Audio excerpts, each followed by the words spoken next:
আগামী ২১শে জুলাই ধর্মতলায় অনুষ্ঠিত হতে চলেছে তৃণমূল কংগ্রেসের উদ্যোগে শহীদ স্মরণে এক ঐতিহাসিক জনসভা।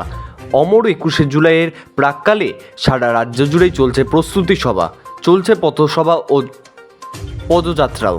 সারা রাজ্যের মতন পূর্বস্থলীর ১ নম্বর ব্লকের নাদনঘাট থানার অন্তর্গত নসরতপুর অঞ্চল তৃণমূল কংগ্রেসের উদ্যোগে অমর ২১শে জুলাই এর জনসভাকে সাফল্যমণ্ডিত করার লক্ষ্যে নসরতপুর পঞ্চায়েতের সাথী হোটেল থেকে সমুদ্রগড় রেল স্টেশন পর্যন্ত একটি পদযাত্রা অনুষ্ঠান অনুষ্ঠিত হয় এবং সেখানে একটি পথসভাও অনুষ্ঠিত হয়।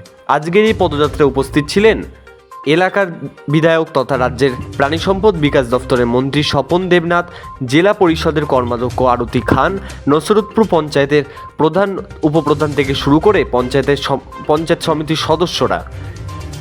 পূর্ব বর্ধমান থেকে সৌদ আবু জাফরের রিপোর্ট, যুগান্তর সংবাদ।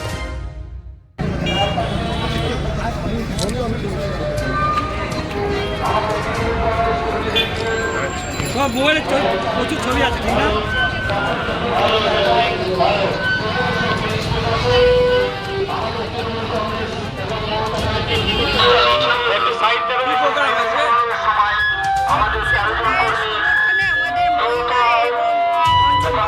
মিছিল করছি আমরা।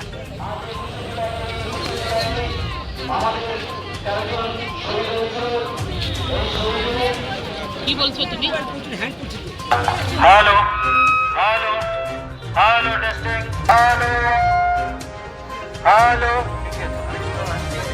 Hello hello hello testing.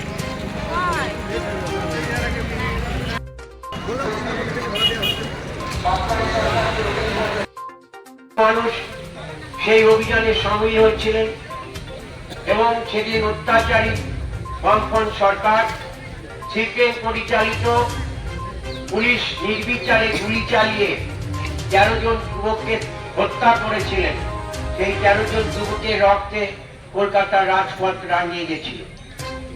সেই দিনটিকে স্মরণ করে সে শহীদদের প্রতি শ্রদ্ধা নিবেদনের জন্যেই ২১শে জুলাই আমরা সবাই যাই বাংলার মানুষ। এবছর ২১শে জুলাইয়ের সঙ্গে যেন শহীদ তোমায় আমরা ভুলি নেই ভুলবো না, শহীদ তোমায় আমরা ভুলি নেই ভুলবো না, শহীদ স্মরণে আমার মরণে রক্ত ঋণ শোধ করো।